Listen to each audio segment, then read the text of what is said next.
தாங்கல் தொகுதி. தாங்கல் தொகுதி என்பது குறித்த ஒரு கரைசலுக்குள் H+ஐயோ அல்லது OH- அயன்களையோ விடுகின்ற பொழுது அக்கரைசலின் pHல் குறிப்பிடத்தக்க மாற்றம் ஏற்படவில்லை எனில் அக்கரைசல் தொகுதியானது தாங்கல் தொகுதி என அழைக்கப்படும்.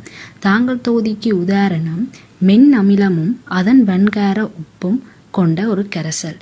உதாரணமாக CH3COH aqueous-உம் அதன் வன்கார உப்பான CH3CO கொண்ட தொகுதி மற்றும் மென் மூலம் அதன் வெண் அமில உப்பு அமோனியா ஐதரோட்சைட்டும் அதன் வெண்ணமில உப்பான அமோனியம் குளோரைட்டையும் கொண்ட ஒரு தொகுதியாகும். இத்தாங்கல் கரைசல் என்ற தொழிற்பாடை பற்றி பார்ப்போம்.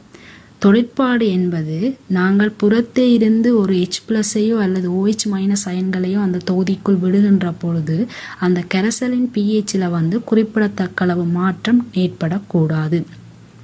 எனவே CH3CO Na+ அந்த உப்பானது பிரிகை அடைந்து CH3CO- Na+ஐயும் தோற்றுவிக்கின்றது. இந்த குறித்த கரைசலுக்குள் H+ஐ விடுகின்ற பொழுது அந்த H+ ஆனது CH3COO- உடன் சேர்ந்து மென்னமிலமான CH3COH-ஐ உருவாக்குகிறது. எனவே இந்த மென்னமிலம் உருவாகின்ற சந்தர்ப்பம் அதிகளவாக இருக்கும். ஆனால் இந்த மென்னமிலம் பிரிகை அடைந்து H+ஐ விடுவிக்கிற அளவு குறைவாக காணப்படும். ஏனெனில் அவற்றின் கூட்டல் பிரிகை மாறிலி சிறிதாக இருப்பதனால். எனவே H+ஐ விடுவிக்காதால் அவற்றின் pHல் மாற்றம் ஏற்படுவது குறைவாக காணப்படும். OH- அயன்களை விடுகின்ற பொழுது இந்த OH- என்ன செய்யும் என்றால் H+ அயன்களுடன் சேர்ந்து நீரை உருவாக்குறது. எனவே நீர் நடுநிலையான நீரை உருவாக்குவதனால அவற்றின் pHல் கருதத்தக்க மாற்றம் ஏற்படுவதில்லை. அமோனியம் ஐதரோட்சைட்டையும் அமோனியம் குளோரைட்டையும் கொண்ட தொகுதியினுள் அமோனியம் குளோரைட்டானது பிரிகை அடைந்து NH4+ஐயும் Cl- விடுவிக்கின்றது. அதேபோல் அமோனியம் ஐதரோட்சைட்டும் பிரிகை அடைந்து NH4+ஐயும் OH- அயன்களையும் விடுவிக்கின்றது.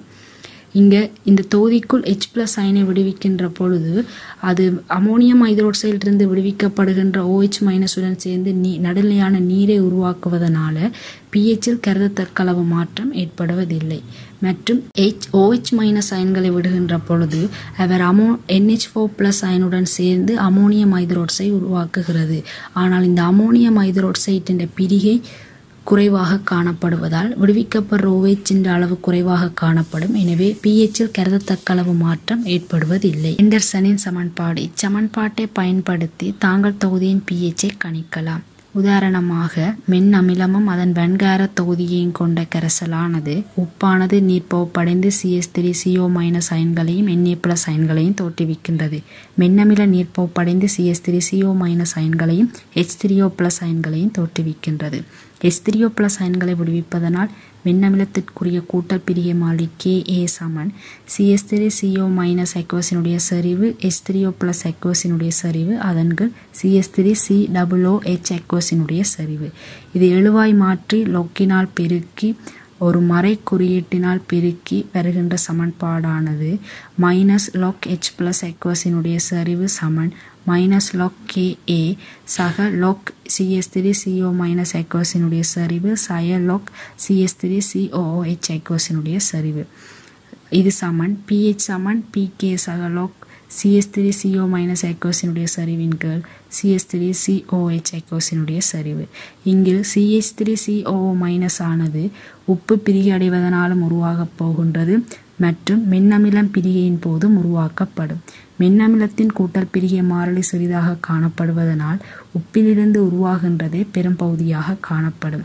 எனவே pH சமன் pKa சக log உப்பின் கீழ் அமிலத்தினுடைய செறிவு. இதேபோல் கேரட் தாங்கல் தொகுதிக்கு pOH சமன் pKb சக log உப்பின் கீழ் கேரத்தினுடைய செறிவாகும். உப்புக்கள் 4 வகையான உப்புக்கள் இருக்கின்றது. வெண்மூல வெண்ணமில உப்பு, வெண்மூல மென்னமில உப்பு, மென்மூல வெண்ணமில உப்பு மற்றும் மென்மூல மென்னமில உப்புக்கள். இதில் மென்னமில மென்மூல உப்புக்களினுடைய pHஐ காண்பது இல்லை மற்றும் வெண்மூல வெண்ணமில உப்புக்களின் pH ஆனது நடுநிலை 7ஆக காணப்படுகின்றது. இதில் வெண்மூல மின்னமில உப்பின் pH காணல். வெண்மூலமான NaOHும் மின்னமிலமான அசிட்டிக் அசிட்டும் சேர்ந்து உருவாகின்ற உப்புக்கள் தான், அதாவது ஒரு வெண்மூலமும் மின் அமிலமும் சேர்ந்து உருவாகின்ற உப்புத்தான் வெண்மூல மின்னமில உப்பாகும். இந்த உப்பானது முற்றாக நீர்ப்பகுப்படைந்து CH3COA- அக்வஸையும் Na+ அக்வஸையும் உருவாக்குகின்றது. Na+ ஆனது வெண்மையான காரத்திலிருந்து வருவதனால் அவற்றின் நீர்ப்பகுப்பு கருத தேவையில்லை.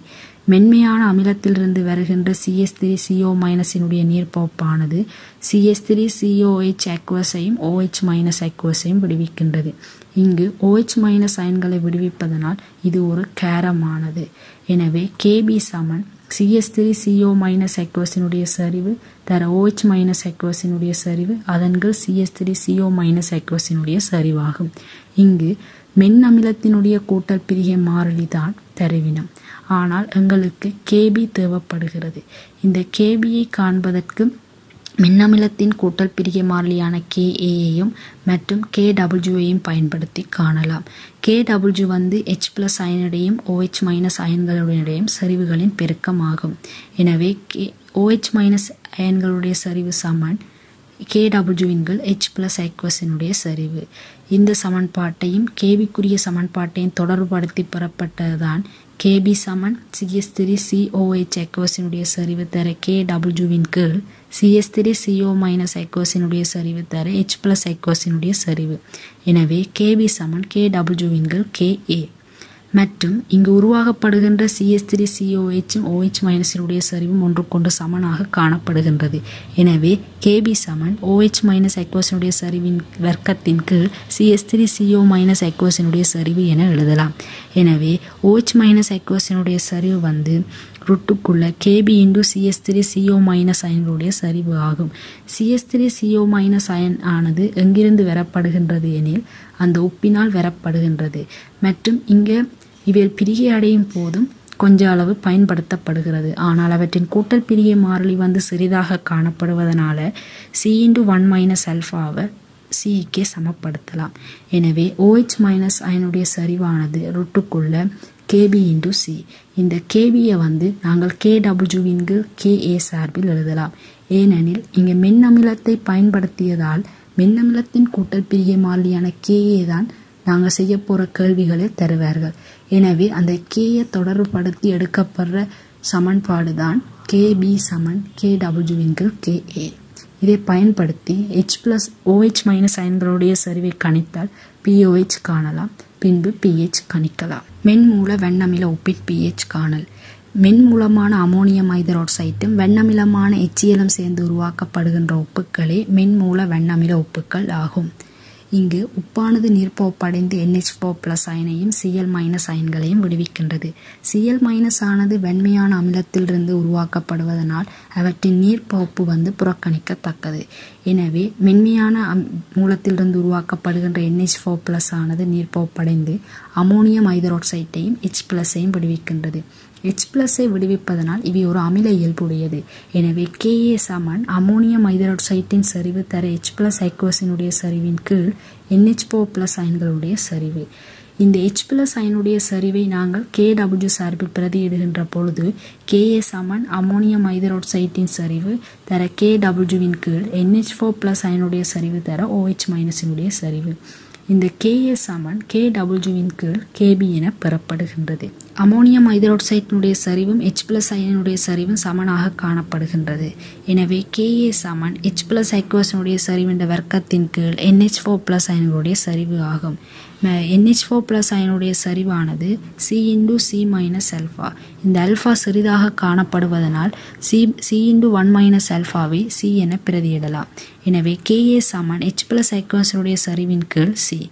H+ அக்வஸினுடைய சரிவானது ருட்டுக்குள்ள Ka × C. இந்த Ka என்பது Kwவின் கீழ் Kbயினால் தரப்படும்.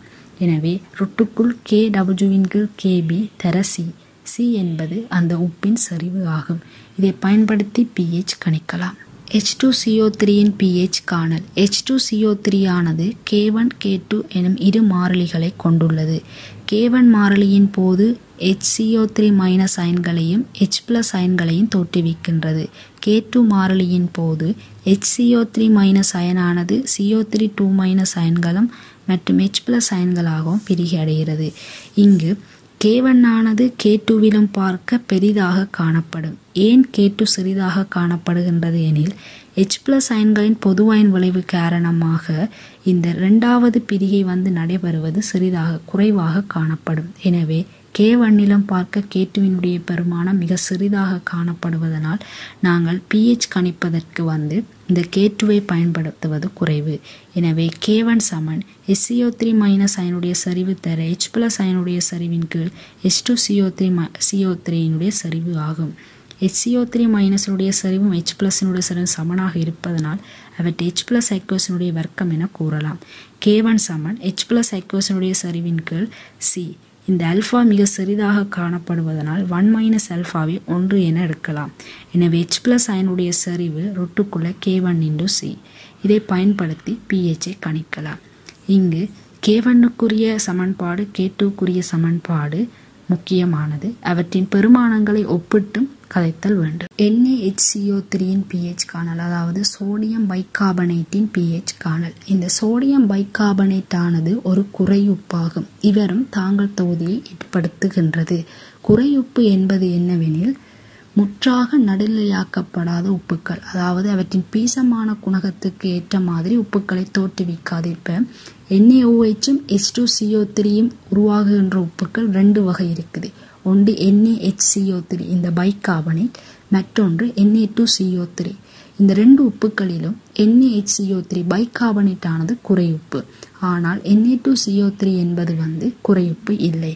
அதே போல்தான் NaOH ஆனது பாஸ்பரஸ் அமிலங்களோட H3PO4 அமிலத்தோட உருவாக்குகின்ற உப்புக்களில் ஒரு சில வகையான உப்புக்கள் குறையுப்பாகவும் ஒரு உப்பு குறையுப்பு இல்லாததாகவும் காணப்படுகிறது. இந்த உப்பான சோடியம் பைகார்பனேட்டின் pH காணல். NaHCO3 ஆனது நீர்ப்பகுப்படைந்து Na+ஐயும் HCO3- அயன்களையும் உருவாக்குகின்றது. HCO3- ஆனது நீர்ப்பகுப்படைந்து H2CO3ஐயும் OH- உருவாக்குகின்றது. OH- விடுவிப்பதனால் இதனுடைய கூட்டல் பிரிகை மாறிலி Kb. ஆனால் இந்த H2CO3 பிரிகை அடைந்துதான் HCO3- அயன்களை உருவாக்குகின்றது. எனவே அங்க தரப்போறது அவற்றின் கூட்டல் பிரிகை மாறிலி K1 K2 தருவார்கள். அவற்றை பயன்படுத்தி இந்த Kbக்குரிய கோவையை எழுதல் வேண்டும். எனவே கூட்டல் பிரிகை மாறிலி K1 H2CO3 சமன்பாடு HCO3- அயனுடைய சரிவு தர H+ aqueous சரிவின் கீழ் H2CO3 aqueous சரிவு மற்றும் KW ஆன சமன் H+ aqueous சரிவு தர OH- aqueous சரிவு. இவற்றை பயன்படுத்தி Kbக்குரிய கோவையை எடுத்து பெறப்பட்ட சமன்பாடு Kb சமன் KW × K1. பின்பு இந்த Kb ஆனது OH- சரிவின் வர்க்கத்தின் கீழ் HCO3- aqueous சரிவு ஆகும். எனவே இந்த ஆல்ஃபா எல்லாம் புறக்கணித்து பெறப்படுகின்ற ஆன்சர் OH- சரிவு சமன் ரொட்டுக்குள்ள Kb × C. இந்த Kbக்கு சார்பில் நாங்கள் KW × K1 என்றதை கொடுத்து pH கணிக்கப்படுகிறது. எனவே NaHCO3க்கு 1 பீசமானம் Na 1 HCO3. எனவே HCO3 ஒன்றாக காணப்படுவதனால KW × K1 என்று MCQக்கு சுலபமாக பெறலாம். Na2CO3 pH காணல். Na2CO3 ஆனது நீர்ப்பகுப்படைந்து Na+ஐயும் CO3 2- அயன்களையும் விடுவிக்கின்றது. CO3 2- ஆனது நீர்ப்பகுப்படைந்து HCO3- OH- அயன்களையும் விடுவிக்கின்றது. OH- அயனை விடுவிப்பதனால் Kb. Kbக்குரிய சமன்பாடு HCO3- சரிவு தர OH- சரிவின் கீழ் CO3 2- சரிவு மற்றும் H2CO3 K2 இரண்டாவது கூட்டல் பிரிகை மாறிலிக்குரிய சமன்பாடு CO3 2- சரிவு தர H+ aqueous சரிவு அதன் கீழ் HCO3- அயன்களுடைய சரிவு மற்றும் KW சமன் H+ aqueous சரிவு தர OH- aqueous சரிவு. இவை மூன்றையும் பயன்படுத்தி நாங்கள் Kbக்குரிய கோவை எடுக்கின்ற பொழுது Kb சமன் KW × K2 என பெறப்படுகின்றது. பின்பு KW சமன் OH- சரிவின் வர்க்கத்தின் கீழ் C, அதாவது அந்த உப்பினுடைய சரிவு. ஏனெனில் உப்பினுடைய சரிவு வந்து நாங்கள் நேரடியாக எடுக்கிறோம் என்றால் C*1 - ஆல்ஃபா சிறிதாக காணப்படுவதனால இந்த CO3 2- சரிவை நாங்கள் உப்பினுடைய சரிவுக்கே சமப்படுத்துகிறோம். OH- சரிவு சமன் ரொட்டுக்குள்ள KB/C. இங்கு KB வந்து KW/K2 தர C வந்து உப்பினுடைய சரிவு. இதை பயன்படுத்தி pOH கணித்து பின்பு pH கணிக்கலாம். பொதுவாக மென்னமிலம், மென்காரம் மற்றும் இந்த உப்புக்கள் அவற்றினுடைய pHO கணிக்கின்ற பொழுது H+னுடைய சரிவு அல்ல OH- சரிவு சமன் ரொட்டுக்குள்ள ஒரு மாறிலி வரும். அந்த மாறிலி ஒன்று அமிலமாக இருந்தால் அமிலத்தினுடைய மாறிலி அல்ல காரமாக இருந்தால் காரத்தினுடைய மாறிலி, அது தர ஒரு சரிவு. மென்னமிலமாக இருக்கின்ற பொழுது மென்னமிலத்தினுடைய சரிவையும், மென்மூலம் என்றால் அந்த மென்மூலத்தினுடைய சரிவும் அல்ல உப்புக்களுடைய சரிவையும் தருகிறது. மென்மூல மண்டைக்குள்ள KB வரும், மென்னமில மண்டைக்குள்ள KA பயன்படுத்துவோம். மற்றும் இந்த இவ்விரண்டு உப்புக்கள் NaCO3 Na2CO3 இந்த உப்புக்களுக்கு மட்டும் அந்த KB ஆனது KW/K1 அல்லது KW/K2. NaCO3 ஆனது வலுவளவு 1 Na1 HCO3 1. எனவே அதனுடைய KB சமன் KW/K1. Na2CO3 என்பது Na2CO3. அப்போ அங்கே 2 வரபடியா KW/K2 என்று MCQக்காக ஞாபகம் வைத்திருப்பது நல்ல.